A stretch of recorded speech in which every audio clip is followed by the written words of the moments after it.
बिस्मिल्लाहिर्रहमानिर्रहीम, अस्सलाम वालेकुम। आप देख रहे हैं सीधी बात बीनर सलीम के साथ। पाकिस्तानियों का एक अलमिया है और सबसे बड़ा मसला यही है जो कि पिछले 75 सालों में उभर कर सामने आया है कि हम पाकिस्तानियों को ये पता ही नहीं चलता कि ठीक क्या है, गलत क्या है, सही क्या है और गलत क्या है। जैसे कि आज भी पाकिस्तान की जो सबसे बड़ी अदालत है, जिसे अदालत उज़्मा कहते हैं, जो कि सुप्रीम कोर्ट है, वहाँ पर आज की जो समाअत हुई उसमें देन अगेन पता ही नहीं चला कि कौन सही है कौन गलत है। मुद्दा यह है कि एक हैं मौजूदा चीफ जस्टिस ऑफ पाकिस्तान जिनका नाम है उमर अता बंदयाल साहब, और एक है नामजद चीफ जस्टिस ऑफ पाकिस्तान जिनका नाम है जस्टिस काजी फैज़ ईसा साहब। दोनों का एक ही नुक्ते पर अलग अलग ओपिनियन और मुतज़ाद राय सामने आई है। आज का दिन फ़ौजी अदालतों के हवाले से कि जी सिविलियंस का ट्रायल जो 9 मई के वाक़यात के नतीजे में जो भी सिविलियंस हैं उनका ट्रायल फ़ौजी अदालतों में होना चाहिए नहीं होना चाहिए, इसको लेकर के आज इस केस की पहली समाअत थी। लेकिन समाअत क्या होनी थी, ड्रामाई मोड़ जो है वो इख्तियार हुआ, और वो इस तरह से हुआ कि इसके लिए एक दिन पहले 9 रुकनी बेंच बनाया गया। वो जो 9 रुकनी बेंच था वो मौजूदा चीफ जस्टिस उमर अता बंदयाल साहब ने बनाया। उस 9 रुकनी बेंच के अंदर जो नामजद चीफ जस्टिस ऑफ पाकिस्तान हैं जस्टिस काजी फैज़ ईसा साहब दीगर सीनियर जजेस के साथ भी मौजूद थे। लेकिन ये 9 रुकनी बेंच जब आज समाअत के लिए बैठा तो ये तो चंद मिनटों की मार रहा।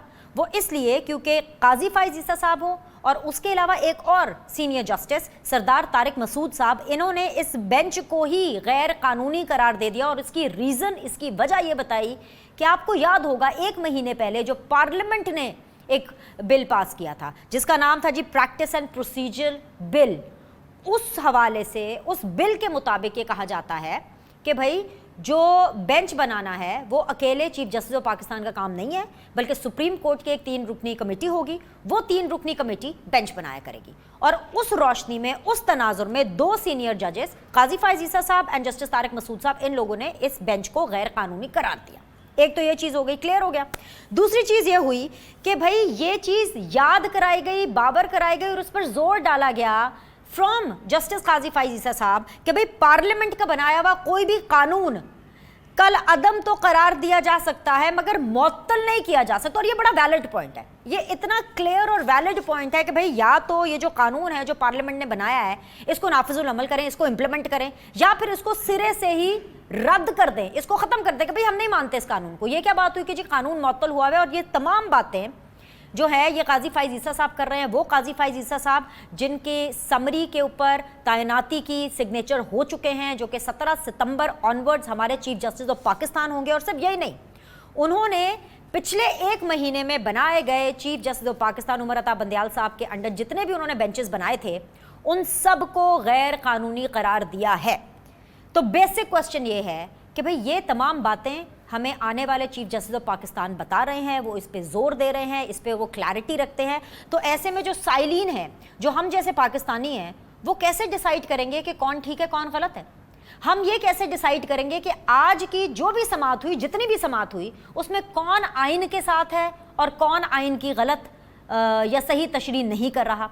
इसके अलावा आज एक वाज़ेह डिवीज़न और नज़र आई कि पाकिस्तान की अवाम गरोह दर गरोह बटी हुई है, बहरान दर बहरान का शिकार है। तो आखिर इस बहरान से हमें निकालेगा कौन? बहुत ढेर सारे सवालात हैं और कोशिश करूंगी कि आज के जितने मेरे मोतबर पैनलिस्ट हैं वो इन सवालों के जवाब दे सकें। तो डिस्कशन का आगाज़ करते हैं, लेकिन सबसे पहले आज के पैनलिस्ट आपके सामने मुझे ज्वाइन कर रहे हैं जी लाहौर स्टूडियोज़ में very honourable barrister Aamir Hasan साहब, बैरिस्टर भी हैं और पाकिस्तान पीपल्स पार्टी को one part of the government को रिप्रेजेंट भी कर रहे हैं। अस्सलाम वालेकुम, खुश आमदीद। मुझे ज्वाइन कर रहे हैं जी वेरी ऑनरेबल जी शौकत पराचा साहब, एंकर भी हैं, एनालिस्ट भी हैं, आज टेलीविज़न से वाबस्ता हैं, उनको भी अस्सलाम वालेकुम, खुश आमदीद। इसके अलावा मुझे जस्टिस रिटायर्ड इबादुर रहमान लोधी साहब ने ज्वाइन किया है, माहिर कानून हैं, अस्सलाम वालेकुम, खुश आमदीद, उनको भी खुश आमदीद कहेंगे। And last but never the least मुझे ज्वाइन किया जी डॉक्टर निसार चीमा साहब ने, PMLN को रिप्रेजेंट करें again from the government benches, उनको भी अस्सलाम वालेकुम, खुश आमदीद। मैं सबसे पहला जो सवाल है जस्टिस रिटायर्ड इबादुर रहमान साहब आपसे मैं करना चाहूँगी। जस्टिस साहब, आज तो जो अदालत उज़्मा है, सबसे बड़ी अदालत सुप्रीम कोर्ट, उसमें ही 2 मुतज़ाद राय सामने नजर आई। और अगर मैं ये कहूँ कि आज के दिन का कोई फैसला निकला हो कि हमें पता चले कि जी सिविलियंस के मुकदमात फौजी अदालतों में चलने या नहीं चलने, इसका कोई फैसला नहीं हुआ। डिवीजन नजर आई, अनसर्टेनिटी नजर आई, क्लैरिटी नहीं मिली, तो आम साइलिन कहाँ जाएं? आज के दिन का नतीजा क्या निकला सर? कंफ्यूजन नजर आई, क्लैरिटी नजर नहीं आई। और सबसे उसमें दिलचस्प अमर ये है कि दोनों तरफ से दावा ये किया जा रहा है कि दोनों आइन के तहत अपने अपने अमूर सरंजाम दे रहे हैं। अब इन दोनों अमूर सरंजाम देने में कहीं एक तरफ गलती जरूर है। एक साइड का मौकफ दुरुस्त हो सकता है आईनी तौर पर, एक साइड का मौकफ दुरुस्त नहीं हो सकता। दूसरा, आपने अपने इब्तदाई कलमात में भी और अब मुझसे भी सवाल करते हुए ये पूछा है कि साइलीन क्या फैसला करें या आम शहरी क्या फैसला करें जो मुतासर हो रहे हैं इस मामले से। हमने फैसला नहीं करना चाहिए, साइलीन ने फैसला नहीं करना, फैसला तो अदालतों ने करना है जो बहुत अरसे से फैसला करने की कुव्वत से ही मुझे महरूम नजर आ रही हैं। साइलीन ने तो तमाशा देखना है कि उनकी किस्मत के साथ जो खिलवाड़ किया जा रहा है। आज भी अब मुझे अभी ये मैसेजेस आए हैं कि कल जितने केसेस लगे हुए थे मुतलका बेंचेस में वो सारे डीलिस्ट कर दिए गए हैं। तो साइलीन की किस्मत पे तो ये मैसेज आना है कि आपके केसेस जो फिक्स थे वो डीलिस्ट हो गए हैं, और ये तमाशा हमने देखते रहना है। अब बहुत बड़ी ये बदकिस्मती है हमारी कि इस वक्त चीफ जस्टिस डेजिग्नेट उनका मौकफ कुछ और है। जो चीफ जस्टिस इस वक्त मौजूद हैं अगले 3 महीने के लिए, उनका मौकफ कुछ और है। और सुप्रीम कोर्ट में एक ये लफ्ज क्या इस्तेमाल करूंगा, एक तमाशा बना हुआ है। बहुत बदकिस्मती की बात है कि आला तरीन अदालत में ये, और जब उनको एहसास दिलाया भी गया, इशारतन उनसे कहा गया कि ये बातें, ये जो घर के कपड़े हैं ये आप गली मोहल्ले में चौक में न धोएं, इनको घर में बैठ कर सेटल कर लें, तो उन्होंने कहा ये घर की बात नहीं है, ये एक आईनी मसला है और इसको आईनी तरीके से ही निपटेंगे। तो ये अनसर्टेनिटी बरकरार रहेगी। आज अच्छा हुआ कि वो 2 जज हज़रात ने अपने आप को उस बेंच से अलहदा कर लिया और वो ज्यादा तूल नहीं पकड़ी ये बहस और ये सारी जितनी भी इसमें 2 राय आ सकती सामने, और 7 मेंबर बेंच ने फिर दोबारा से। और मैं बेहतर समझता हूँ इस बात को कि इस बेंच पे जो जस्टिस मंसूर अली शाह और जस्टिस याजा अफरीदी शामिल हैं, उन्होंने समाअत का हिस्सा बनने में बेहतरी समझी और वो समाअत में मौजूद है। ठीक है जस्टिस साहब, मैं वापस आपके पास आती हूँ, मेरे साथ बने रहिए, और भी सवाल आते हैं जो आपसे करने, लेकिन मैं चाहती हूँ कि आप बाकी पैनलिस्ट को भी ज़रा सुन लो, उनकी भी एक ओपिनियन है, वो भी मैं आपके सामने रखना चाहूँगी। पहले मैं पीपल्स पार्टी की तरफ जाना चाहूँगी। बैरिस्टर साहब, आप कानून को भी समझते हैं और उससे कहीं ज़्यादा आप सियासत को भी समझते हैं, और इस टाइम पर आप इसलिए भी बहुत ज़्यादा रेलिवेंट है क्योंकि आप तो हुकूमत का हिस्सा भी हैं। उस हुकूमत का हिस्सा वो प्रैक्टिस एंड प्रोसीजर आप तो करना चाहते थे, आपने तो करके भी दे दिया। लेकिन सर, आप जैसे लोग हमें बताते हैं कि फॉर एग्जांपल साकिब निसार साहब हैं, वो ठीक नहीं थे, उन्होंने सही काम नहीं किया। ये जो माजी के जो चीफ जस्टिस थे, रिटायर हो गए, घर चले गए, उनके खिलाफ कार्रवाई क्या हुई? और ये सवाल मैं आपसे इसलिए कर रही हूँ सर कि क्या आप लोग ऐसा कानून बनाते हैं कि जो एक दफ़ा मुकद्दस गाय है वो ता दमे मर्ग मुकद्दस गाय ही बनने वाला है? क्योंकि आप लोग कानून साजी करते हैं। आप लोग ऐसी कानून साजी क्यों करते हैं कि अगर कोई शख्स जो अपनी कुर्सी पर मौजूद है उसके खिलाफ अगर कार्रवाई नहीं हो सकती तो एटलीस्ट अगर वो रिटायर हुआ है तब तो अकाउंटेबल हो। बहुत शुक्रिया जी। देखिए, सबसे बड़ा अलमिया ये है कि वाहिद सियासतदान हैं जिनका एहतसाब ख़ुद सियासतदान भी करते हैं, अवाम भी करते हैं, अदालतें भी करती हैं, एहतसाबी निज़ाम भी करता है, और जब जिसका दिल चाहता है किसी तरफ से भी याद करता है और आके एहतसाब शुरू कर देता है, और जवाबदेही उन्हें देनी पड़ती है क्योंकि वो अवाम के खादिम हैं। लेकिन उसके अलावा इनका ये जो इख्तियार है कानून साजी का पार्लियामान के अंदर, उस पर तो इतनी कदगने हैं कि सबके ऊपर कई जगह से तो लिखा लिखाया आता है आप ये करें, और पार्लियामेंट अगर जब भी अदलिया के बारे में कोई कानून साजी करती है तो उसे उठा के बाहर फेंक दिया जाता है और कहा जाता है ये भी इख्तियार, हम जज भी हम खुद अपॉइंट करेंगे, कानून साजी भी अपने बारे में हम करेंगे, रूल्स भी अपने हम बनाएंगे, अगर आप कोई कानून बनाएंगे तो ख़त्म कर देंगे। देखिए, ये कोई साकिब निसार हो, इफ्तिखार चौधरी हो, जस्टिस खोसा हो, जस्टिस गुलजार हो, जस्टिस अनवारुल हक हो, जस्टिस नसीम हसन शाह हो, हम कैसे एहतसाब करें इनका? इनका तो जजों ने खुद एहतसाब करना है, और जज तो एहतसाब नहीं करते हैं एक दूसरे का, स्पेशली जिसका इख्तियार हो। मैं समझता हूँ आज जिस जगह के ऊपर है, तनकीद से ज़्यादा मैं समझता हूँ कि पाकिस्तान को एक कॉन्स्टिट्यूशनल कोर्ट की ज़रूरत है। ये बात वाज़ेह हो चुकी है कि सुप्रीम कोर्ट अगर इस तरह सियासी और आइनी मामलात को सुनती रहेगी तो बेवकार होगी, और अपने कद को इतना नीचे गिरा लेगी जैसे कि गिरा दिया गया है कि आज का चीफ जस्टिस और मुस्तकबिल का चीफ जस्टिस एक पॉइंट के ऊपर दोनों का एतराज़ है और इतनी भी हया नहीं रखी जाती कि मुस्तकबिल का चीफ जस्टिस कह रहा है और ठीक कह रहा है कि कानून को आपने कभी स्टे ऑर्डर, आज अभी खुद कह दिया बेंच ने कि हर बात स्टे ऑर्डर से नहीं होती, तो भाई फिर कानून पार्लियामान का बनाया स्टे ऑर्डर पे कैसे उसे रोक दिया जाएगा, उसे अमल दरामद होने पे। तो आज अगर कोई, आपको खुद पता है कि आप गलत कह रहे हैं, ये जो फरमाइशी रिटें हैं 184(3) नहीं तो 2 वकील जो दरमियान में बी जमालों का किरदार अदा कर रहे हैं, वो एक मुलाकात इमरान से करें, एक मुलाकात बंदियाल साहब से करें, और उसके बाद जो कॉज लिस्ट में सबसे आखिर पे चेयरमैन तहरीक इंसाफ की हो लगी हुई और वो आज मुकदमा बन जाए। आप भी तो देर कर देते हैं ना उनके बारे में फैसला करना। नहीं, किन के बारे में? लतीफ़ खोसा साहब के बारे में, एतजाज़ एहसन साहब के बारे में। आप जिन दोनों का नाम नहीं ले पा रहे हैं, आप लोगों ने उनके बारे में फैसला भी तो इतनी लेट किया। नहीं लेट नहीं। देखिए, हम तो चाहते थे कि उम्र के इस हिस्से में वो बावकार तरीके से एक सारी उम्र गुजरी जिस सियासी जमात के साथ, जिस नज़रिए के साथ, उसके साथ रहते और उसी के साथ इनका इज़्ज़त और वक़ार होता। अब उन्होंने कोई फ़ैसला किया है तो हम तो बेहिजाब नहीं हो रहे हैं, हम तो उनकी फिर भी इज़्ज़त किए जा रहे हैं। बहरहाल ये अलहदा मामला है पॉलिटिकल पार्टी का। मैं जो रखना चाहता हूँ कि अगर सुप्रीम कोर्ट के अंदर समाअत इस तरह होगी कि 2 वकील एक मखसूस लीडर को मिलते हैं, उसके बाद बंदियाल साहब को मिलते हैं, और बंदियाल साहब फौरी तौर पे, देखिए पिछले चंद या 1 साल से जो यहाँ पे तमाशा लगा है जिसे जस्टिस मंसूर अली शाह ने 1 मैन शो कहा है, वो असल में ये शो है कि अपनी एडमिनिस्ट्रेटिव पावर के ज़रिए बंदियाल साहब ने जुडिशल पावर्स के ऊपर कब्जा कर रखा है। अब जस्टिस फाइज ईसा जैसा जज और उनके बाद सीनियर मोस्ट जज तारिक मसूद साहब, अब इन लोगों को आप बेंच में बिठाते नहीं। अगर वो कहते हैं कि जनाब ये बेंच कोई हैसियत नहीं रखता, आप किस तरह, दोनों ने बड़ा वैलिड, उन्होंने कहा कि कोई भी बेंच कानूनी नहीं है जब तक फैसला नहीं होता कानून का, और दूसरे ने कहा कि अगर आप आज 9 जज सुनेंगे तो इसके खिलाफ अपील कौन सुनेगा। अब दोनों, लेकिन उन्हें तो जून तक नहीं रेंगी, उन्होंने आधे घंटे वक्फे के बाद वो 2 जज निकाले, उन्हें तो आदत हो चुकी है, 9 से घिसता 3 पे भी आ जाएगा बेंच। लेकिन वो 3 जो शोराए आफाक 3 जज हैं, वो तो ना उन्हें कोई असर होगा, ना वो इधर उधर जाएंगे।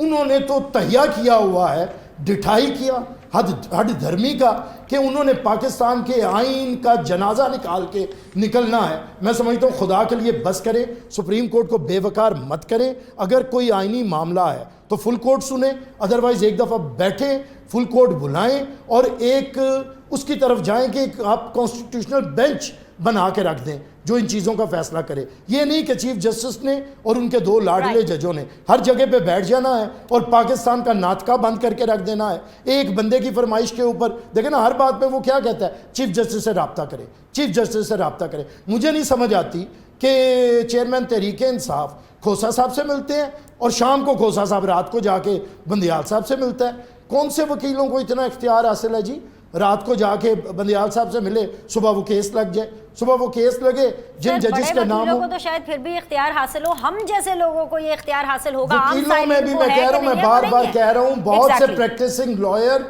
नहीं मिल सकते हैं। अगर उनका केस सुबह लगना हो तो क्या वो चीफ जस्टिस को मिल सकती है? नहीं मिल सकते। मेरे साथ रहिए, बड़ा वैलिड पॉइंट है। पर अच्छा साहब, 2 चीजें इस डिस्कशन में, एक मैं आपके सामने बिल्कुल रखूंगी। पॉइंट ऑफ कंसर्न ये नहीं है कि जो मौजूदा चीफ जस्टिस हैं वो क्या फरमा रहे हैं। मौजूदा चीफ जस्टिस साहब पराचा साहब बड़े क्लियर हैं। उमरता बंदियाल साहब कह रहे हैं कि भाई जो मैं कर रहा हूँ मैं आईनी कर रहा हूँ, मैं कानून के हिसाब से कर रहा हूँ, उस हिसाब से वो बेंचेस भी बनाए जा रहे हैं और उस हिसाब से वो फैसले भी दिए जा रहे हैं। और जो हमारे चीफ जस्टिस आने वाले हैं, जो 17 सितंबर ऑनवर्ड से बनेंगे chief justice of Pakistan, implement होगा सारी उनकी बातें, सर वो एक अलग पॉइंट ऑफ व्यू रखते हैं। तो फड्डा तो बेसिकली 17 सितंबर को पड़ेगा या उसके बाद पड़ेगा, जब काजी फाइज ईसा साहब practically chief justice of Pakistan होंगे और काम करना शुरू करेंगे। और अगर उन्होंने आके बोला कि जी पिछले जितने भी फैसले उमरता बंदियाल साहब ने किए हैं वो गलत हैं, तो फड्डा तो पड़ गया ना सर। तो मेन पॉइंट ऑफ कंसर्न ये नहीं है कि आज क्या हो रहा है, मेन पॉइंट ऑफ कंसर्न ये है कि आने वाले चंद महीनों के बाद घूम फिर के हम फिर इन्हीं चीजों के ऊपर बात कर रहे होंगे। बहुत शुक्रिया। ये जो कपड़े धोने वाली बात अभी आपने भी की और सुबह भी हुई थी, तो फड्डा तो है ना।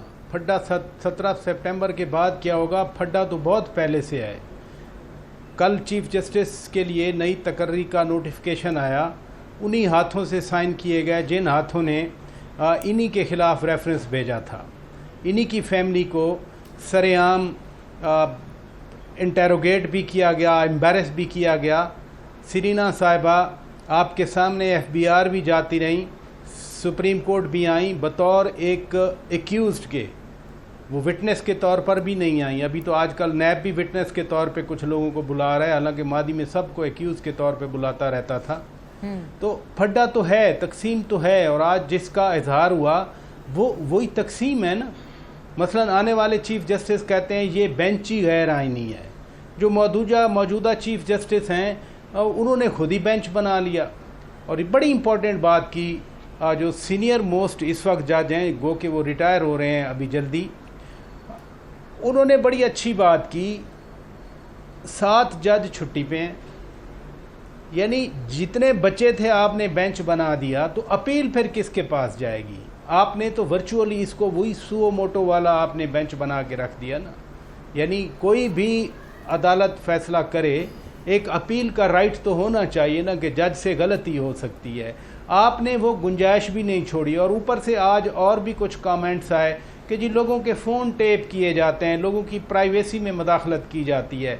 अभी तक मेरे कानों में वो चेयरमैन पीपल्स पार्टी बिलावल भुट्टो दरदारी के वो अल्फाज याद हैं कि सास का केस हो दामाद कैसे सुने, ये कैसे हो सकता है? और ये इस मुल्क में हो रहा है।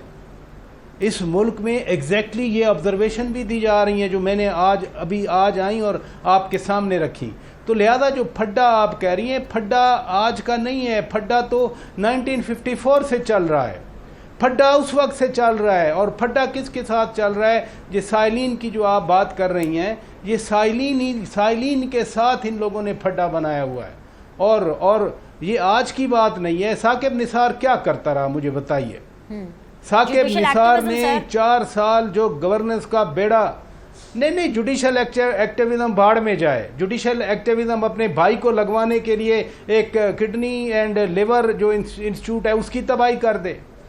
क्या एक गवर्नमेंट को एक प्लान के तहत बाकायदा उठा के बाहर फेंक दे, वो कौन सा जुडिशल एक्टिविज्म है?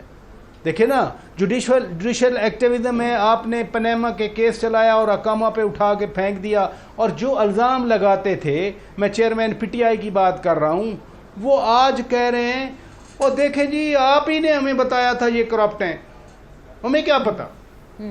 आपने 10 साल एक करप्शन का वो मतलब है, कोई खुदा न खास्ता आपने कलमे का दर्जा दे दिया। आज आप कह रहे हैं हमें तो फलां ने बताया था। तो इस मुल्क की जो बर्बादी की गई है, जो फड्डे की आप बात कर रही हैं, ये इन्हीं का फड्डा है। 54 से न जमहूरियत पिनपने दी, ना उसको आगे बढ़ने दिया गया। आज सुने ज़रा गौर से सुने, सुभान अल्लाह। आज वो पटिशनर हैं, चेयरमैन PTI की पटिशन गई है कि मिलिट्री कोर्ट्स में फैसला ना किया जाए, केस ना चलाया जाए। 1967 में जिस साहब ने ये मिलिट्री कोर्ट्स में सिविलियन को ट्राई करने की शिक डाली, 21D जिसे कहते हैं, उसका पोता तो आपकी पार्टी का सेक्रेटरी जनरल है। हम फिर किससे बात करें जाकर? आप और मैं, हम प्रोग्राम के लिए प्रोग्राम तो कर लें, लेकिन जो चेहरे बेनकाब होते हैं, अभी आप बात कर भी रही थी बैरिस्टर साहब से कि आप अपनी पार्टी में फैसले करने में ताख़ीर कर देते हैं। और सही कहा गया कि कौन से पिटिशनर हैं जिनको chief justice of Pakistan whosoever he could be, उन तक एक्सेस होती है कि कल हमारी पिटिशन लगनी है और आज हम जाके मिल रहे हैं उनसे। आप बतौर पिटिशनर मिल रहे हैं, आप बतौर लायर मिल रहे हैं। आप कितना मिलते रहते हैं पहले? ये तो नहीं है ना कि 10वें नंबर पे पिटिशन थी, आपने उठाकर पहले नंबर पे डाल दी। तो बहुत सारे सवालात हैं, ये पूछे भी जा रहे हैं। और पिटिशन भी आ गई, समाअत भी शुरू हो गई। आज पिटिशनर भी नहीं बता सका कि कितने लोगों का मिलिट्री कोर्ट में ट्रायल शुरू हो चुका है। पिटिशनर के पास कोई ऐसी लिस्ट नहीं है। और साथ कोर्ट में ऑब्जर्वेशन ये भी आई, एक फादिल जज ने पूछा कि आपके पास नहीं है तो जिनके लोगों के मिलिट्री कोर्ट में ट्रायल चल रहे हैं वो ख़ानदान आ जाते सामने, वो भी कोई नहीं आ रहा। तो फिर ये तमाशा किस लिए लगाया हुआ है? फिर ये आप जो सारा एक हवा क्रिएट कर रहे हैं कि जी 3 महीने पहले उन्होंने आपका सक्सेसर जो है वो अपॉइंट कर दिया और आज आप ये सारी कार्रवाई कर रही हैं। मैं एज एक common Pakistani, I know nothing about law, सीधी बात है, मैं ऑन रिकॉर्ड कह रहा हूँ। मैं जाने वाले चीफ जस्टिस को आइन के ताबे समझूं, आने वाले चीफ जस्टिस को आइन के ताबे समझूं। मेरे लिए क्या हुक्म है, ज़रा बता दिया जाए। बस सर, मेरा भी यही डायलॉग है, बिल्कुल आपने बजा फरमाया। और एक और मुद्दा बहुत बड़ा है, बड़ा सीरियस है, वो ये है कि 9 मई के वाक़यात के नतीजे में जिन लोगों को निशाने इबरत बनाना चाहिए था, उन लोगों को under the umbrella of human rights violation hero बनाने की कोशिश की जा रही है। ये जो हवाएं चल रही हैं ना, एक तरह से तब्दीली की तरफ लेकर जा रही हैं कि जी मौजूदा माहौल के अंदर एक नई तब्दीली लेकर के आए, इसके बारे में भी बात करेंगे। Will be back shortly. बिस्मिल्लाहिर्रहमानिर्रहीम, अस्सलाम वालेकुम जी। ब्रेक के बाद आप लोग को खुशामदीद कहते हैं। सीधी बात जोन के अंदर मुझे ज्वाइन किया हुआ जी very honourable doctor Nisar Cheema sahab ने, PMLN को रिप्रेजेंट कर रहे हैं। अस्सलाम वालेकुम, खुशामदीद। मुझे ज्वाइन किया हुआ जी बैरिस्टर आमिर हसन साहब ने, पाकिस्तान पीपल्स पार्टी से। मुझे ज्वाइन कर रहे हैं जी शौकत पराचा साहब, इंडिपेंडेंट एनालिस्ट हैं, एंकर पर्सन है, and justice retired Ibadur Rahman Lodhi sahab जो कि माहिर कानून हैं। निसार चीमा साहब, ज़ाहिर सी बात है हम इससे पहले यही डिस्कशन कर रहे हैं जिस तरीके से आज पहले दिन समाअत हो रही थी फ़ौजी अदालतों को लेकर के कि क्या सिविलियंस के मुकदमात फ़ौजी अदालतों में चलने चाहिए। तो मुझे आपको ये याद कराने की तो ज़रूरत नहीं है कि ख्वाजा आसिफ साहब ही थे जिन्होंने करारदाद 9 मई के वाक़यात के बाद के तमाम तर जो कल्प्रिट्स हैं 9 मई के वाक़यात के, उनके खिलाफ जो कार्रवाई है वो फ़ौजी अदालतों के ज़रिए होनी चाहिए। ये उन्होंने पार्लियामेंट के फ्लोर के ऊपर इसको ऑफिशियली ये करारदाद को पेश किया था। लेकिन सर आज इस समाअत के बाद मैंने देखा कि ख्वाजा आसिफ साहब गुस्से में थे और तरले मिन्नतें कर रहे थे। वो लिटरली तरले मिन्नतें कर रहे थे कि कुछ तो करें, कोई तो ऐसा फैसला कर जाए कि आपकी जो लेगेसी है वो अच्छी छूट जाए, कोई तो ऐसा फैसला कर जाए कि आने वाले लोग, आने वाली नस्लों के अंदर आपका नाम लिया जाए कि भाई ये मुल्क के अंदर किसी एक बड़ी और भारी भरकम कुर्सी पर मौजूद थे। तो अगर आपने भी तरले मिन्नतें ही करनी है तो पाकिस्तान की आवाम की जो दाद रसी है वो कौन करेगा सर? गुजारिश ये है कि हम सबको, सिर्फ अदलिया को नहीं, मुकन्ना को भी, इंतजामिया को भी, हमारी मुसल्लह फौज को भी, उनकी क़यादत को भी, सबको देखिए बात ये सबसे गलतियाँ हुई माजी में और उनको अपनी माजी की गलतियों से सबक हासिल करना चाहिए और उनको वाकई अच्छी रवायत कायम करनी चाहिए। अदलिया को भी, पार्लियामेंट को भी और इंतजामिया को भी, हमारी मुसल्लह फौज को, जिस तरह मैंने कहा, तमाम स्टेक होल्डर्स को अपनी जिम्मेदारी का एहसास करना चाहिए और अच्छी रवायात कायम करनी चाहिए और अच्छी रवायात छोड़नी चाहिए। नहीं वो तो सर ठीक है, लेकिन एक दफ़ा फिर से घूम फिर के वही सिचुएशन है ना सर। सिचुएशन वो है कि जो मौजूदा चीफ जस्टिस है उनका एक अलग ओपिनियन है और वो जो चीफ जस्टिस ऑफ पाकिस्तान 17 सितंबर से ऑनवर्ड्स बनने वाले उनका एक अलग ओपिनियन है। तो ये मामला भी कहीं ना कहीं खटाई में पड़ता हुआ नजर आ रहा है। लोगों को क्लैरिटी नहीं है, लोग समझ रहे हैं, आधे लोग, कि भाई ह्यूमन राइट्स के नाम के ऊपर ये जो लोग हैं, जो पाकिस्तान तहरीक इंसाफ के जो लोग हैं, जो 9 मई के वाक़यात में जो लोग शामिल थे, उनके साथ गलत हो रहा है। और जो दूसरी तरफ के लोग हैं वो ये समझ रहे हैं कि भाई एक दफ़ा फिर से लाडले को मजीद सहूलत फराहम करने का माहौल तैयार हो रहा है। देखिए, इसका ये जो आपने अदालत उज़्मा में जो इख्तिलाफ राय की बात की, इख्तिलाफ राय तो ऐसी बात नहीं है, लेकिन ये है कि इसका हल जो था, हम तो इब्तिदा में ये मुतालबा करते रहे कि एक फुल कोर्ट पे मुश्तमिल एक बेंच बनाया जाए जिसमें सुप्रीम कोर्ट के तमाम जजेस मिलकर बैठे और मुख्तलिफ जो आईनी इशूज हैं, मुख्तलिफ अमूर हैं, जो बहस तलब हैं, उन पे वो फैसला करें। देखिए बात यह है कि कई इशू सुप्रीम कोर्ट के सामने आए हैं और मैं समझता हूँ कि इनका बेहतरीन हल ये था और ये कि उनमें ये सुप्रीम कोर्ट के अपने अंदर, उनके रैंक्स के अंदर एक फार्ट के लिए, इतिहास के लिए, यकजहती के लिए और बाहर जो अच्छा इंप्रेशन देने के लिए, अच्छा मैसेज देने के लिए, अपना इमेज बेहतरीन रखने के लिए जरूरी था कि ये मुतालबा माना जाता कि सुप्रीम कोर्ट का जो फुल बेंच है, यानी फुल कोर्ट पर मुश्तमिल बेंच जो है वो समाअत करे अहम अमूर की, अहम मुकदमात की। बदकिस्मती से इस पर अमल नहीं हुआ, जिसकी वजह से ये जो दरारें हैं साफ नजर आ रही। ठीक है, शौकत पराचा साहब और जो जितने भी बाकी पैनलिस्ट है सर, आगे बढ़ने से पहले मैं आप लोगों को कुछ दिखाना और सुनवाना चाहती हूँ, और इसका ताल्लुक साबिक पाकिस्तान तहरीके इंसाफ के एक और लीडर से है, और ये वही लीडर हैं जो कि बहुत मशहूर रहे हैं पाकिस्तान के जो पायलट्स हैं उनके बारे में बयानात देने के हवाले से। बहुत ज़्यादा मशहूर रहे हैं इस वजह से कि उन्होंने उनको इतना नोटोरियस कर दिया कि पाकिस्तान की एविएशन अथॉरिटी को काफ़ी इस हवाले से नुकसान पहुंचा। मैं बात कर रही हूँ गुलाम सरवर साहब की। उनको कल अरेस्ट किया गया उनके बेटे के साथ, उनके भतीजे के साथ, और गिरफ्तारी बस एक दिन की ही सोबत वो बर्दाश्त कर पाए। उसके बाद जब बाहर आए तो उन्होंने अपना एक बड़ा फैसला सुनाया। जो उनका बड़ा फैसला है वो ज़रा सुन लीजिए, फिर इसके ऊपर हम बात करते हैं। सुनवाइए जी। वाजे पाकिस्तान शोधा की उन यादगारों पे हमला करना, GHQ पे हमला करना, कोर कमांडर हाउस पे हमला करना, वो हमला आवर मुल्क दुश्मनी के मुर्तकिब हुए। मैं उन तमाम नापाक अज़ाइम और नापाक इक़दाम की भरपूर मज़म्मत करता हूँ। तो जिन लोगों ने अदारों के साथ मुआज़राई की, मैं उस मुआज़राई की भी भरपूर मज़म्मत करता हूँ कि ऐसे लोगों को करार वाकई सजा मिलनी चाहिए। पराचा साहब, आपको देख के तो रत्ती भर भी हैरानगी नहीं हुई होगी, क्योंकि जब हुकूमत इनकी होती है या इनकी पार्टी की अगर हुकूमत बने तो ये वो लोग होते हैं जिनकी 5 उंगलियां घी में, छठा सर जो होता है वो कढ़ाई में होता है। और अब जब देखा कि हालात डावाडोल हो गए हैं तो भाई अब भी एक वीडियो पैगाम जारी करके उस फहरिस्त में शामिल हो गए हैं जिनमें इनको मराहत मिलेंगी। मराहत इन द सेंस कि जाहिर सी बात है इनको रियायत मिलेगी, इनको छूट मिलेगी, कानून की गिरफ्त इनके ऊपर तेज नहीं होगी। तो ये ऐसे लोग अपने आप को जब हुकूमत में आते हैं तो इतना बड़ा फन्ने खां किस्म का सियासतदान क्यों शो करते हैं सर?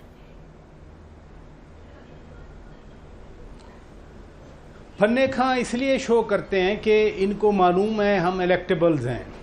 ये अगर लेट 90s में पीपल्स पार्टी के टिकट पे या पीपल्स पार्टी में आकर हुकूमत में आ जाते हैं, या फिर 2002 की असेंबली में भी आ जाते हैं, फिर 2008 की असेंबली में भी आ जाते हैं, फिर 2018 की असेंबली में भी आ जाते हैं, तो इनको ये ज़ूम है कि इलेक्टेबल्स हैं।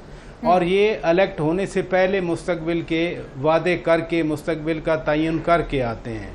इनकी ना कोई पार्टी होती है, इनको हर दौर में जिस पार्टी में भी हूँ ये बहुत आगे तक होते हैं। आप एक गुलाम सरवर खान बेचारी की क्यों बात कर रही हैं? एक रात उन्होंने निकाली और दूसरे दिन पार्टी छोड़ दी। आप और बहुत बड़े बड़े फन्ने खाम, बहुत ही बड़े बड़े फन्ने खानों की बात क्यों नहीं करती हैं, जो एक दिन 2 दिन उसके बाद फिर बस हो गई ना। ये थोड़ी है कि आसिफ अली जरदारी 11 साल जेल में पड़े रहें और फिर काजी हुसैन अहमद मरहूम को भी कहना पड़े कि अब क्या निकालना है उनमें से। आपने इतनी उनको सजा दी जितनी उस जुर्म अगर साबित हो जाता बनना थी, उससे ज़्यादा तो दे दी आपने। 11 साल जेल में रखने के बाद पता चला कि SGS को टकना में उनको बरीयत मिल गई, यानी जिस केस में वो 11 साल जेल में पड़े रहे उस केस में भी उनको बाद में बरीयत मिल गई। तो ये दूसरे लोग हैं जिनकी आप बात कर रही हैं, और इसी वजह से ये मिलिट्री कोर्ट्स की मुखालफत क्यों की जा रही है from the top of their previous party. वो इस वजह से कि एक करके एक के बाद दूसरा, दूसरे के बाद तीसरा, अगर एक रात वैसे नहीं कस्टडी में ये गुजार सकते तो मिलिट्री कोर्ट का जब ट्रायल होगा उस ट्रायल की अपनी डायमेंशन होती हैं। मैं फिर कहूँगा कि इसका मकसद, इस जो आज शुरू हुआ सारा कुछ, इसका मकसद 9 मई के मुल्ज़मान को कैफरे किरदार पहुँचने से रोकना है, क्योंकि जो रुकवाना चाह रहे हैं वो किसी की सास है, किसी का दामाद है, किसी का कोई है, वो बराह रास्त इसमें इन्वॉल्व हैं। ये सारा ड्रामा इस वजह से किया जा रहा है। बिल्कुल जी, एक छोटा सा ब्रेक लेते हैं, ब्रेक के बाद वापस आएंगे तो पाकिस्तान पीपल्स पार्टी का मौक़िफ़ जानेंगे। Will be back shortly. Welcome back जी। फाइनल राउंड ऑफ डिस्कशन है और मुझे वेरी ऑनरेबल शौकत पराचा साहब, बैरिस्टर आमिर हसन, डॉक्टर निसार चीमा और जस्टिस रिटायर्ड इबादुर रहमान लोधी साहब ने ज्वाइन किया हुआ है।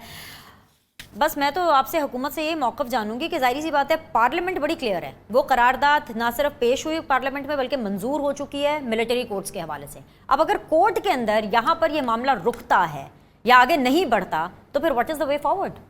देखिए, मैं नहीं समझता कि इस वक्त, देखिए पीपल्स पार्टी खुद मिलिट्री कोर्ट्स में जो सिविलियंस हैं उनके मुकदमात के खिलाफ रही है। एब्सोल्युटली, वो तो कोई हक नहीं, सिविल सोसाइटी आपकी रही है, हमारी एक स्ट्रगल है। लेकिन जो मखसूस हालात हैं, 75 साल में ये पहली दफ़ा हुआ है कि मिलिट्री इंस्टॉलेशन के ऊपर और फिर जो आपकी अलामतें हैं आपकी दिफा की, उनके ऊपर लोग हमलावर हुए हैं। तो अब आपके ऊपर कोई हमलावर होगा तो वो इदारा करेगा, जैसे सुप्रीम कोर्ट को हक था, उनके ऊपर कोई हमलावर हुआ था तो उन्हें बड़ी करार वाकई सज़ा दी गई थी, तो इसी तरह दूसरे इदारे को भी हक हासिल है। बहरहाल उनकी अपील्स तो लाए करेंगी आके हाई कोर्ट में और सुप्रीम कोर्ट में, तो किस तरह कोई मिलिट्री कोर्ट इतनी जालिमाना सज़ा दे सकती है? उसके खिलाफ अपील हाई कोर्ट भी सुनेगी, सुप्रीम कोर्ट भी सुनेगी, और मैं समझता हूँ कि उस वक्त फैसला कर लिया जाता तो बेहतर होता। दूसरा बेनिश, जिन्हें आप पॉलिटिकल क्लास बता रही हैं ना, ये दब्बा है पॉलिटिकल क्लास के ऊपर। ये सारे वो लोग हैं, अगर कभी दोबारा हुकूमत में आगे फिर बैठ जाएंगे किसी वजारत पे, अरे बैठे आप ही के कॉलीग मैं तो होंगे, बोलूंगा, आप इनके खिलाफ भी कुछ नहीं कर मैं पाते। आज भी बोल रहा हूँ, जो आके बैठे हैं बोल तो मैं हम कल भी भी बोलूंगा, तो सर आपने बोलना मेरी नहीं ना, आप पार्टी लोगों ने में भी कुछ आएंगे करना तो भी मैं है। बोलूंगा, जी। मैं तो बोलूंगा। लेकिन मैं एक बात कह रहा हूँ कि ये वो लोग हैं 74-75 साल की उम्र में कह रहे हैं कि अब हम वक्त देंगे अपने बच्चों को। अच्छा भाई, तुम्हें तो हक हासिल है अपने बच्चों को वक्त देने का, तो वो जो हज़ारों की तादाद में बच्चों को फंसा दिया है आपने 9 मई के हंगामे करवा के, उन्हें वक्त कौन देगा? उन्हें तो ना चेयरमैन पीटीआई से लेके कोई ओहदेदार मिलने भी कभी नहीं गया, तो ये बच्चों को अपने वक्त देंगे।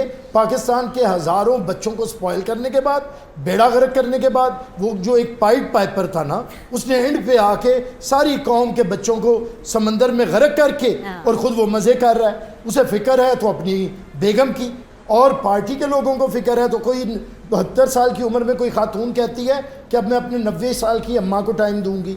अरे भाई, पाकिस्तान के बच्चों को बर्बाद हो, तो ये वो सेल्फिश तबका है जिसे हमने सियासतदान समझा हुआ था, और ये इतने जो गई हैं। अभी पराचा साहब ने बात की आसिफ अली जरदारी साहब की। आसिफ अली जरदारी, यही तो हम बताते थे कि पीपल्स पार्टी के वर्कर से लेकर लीडर तक ये कदावर लोग हैं। हम कभी ज़ात के लिए नहीं लड़ते, हम मुल्क के मुफाद की बात करती है, क्योंकि मट्टी की मोहब्बत में हम अशुफ्ता सरों ने वो कर्ज उतारे हैं जो वाजिब भी नहीं। बस मेरे ख्याल से यहीं पे रुक जाए आज के लिए, बस इतना ही बहुत हो गया। तमाम मेहमानों का बहुत बहुत शुक्रिया जी, आप लोगों से फिर मुलाकात करेंगे। अल्लाह हाफ़िज़।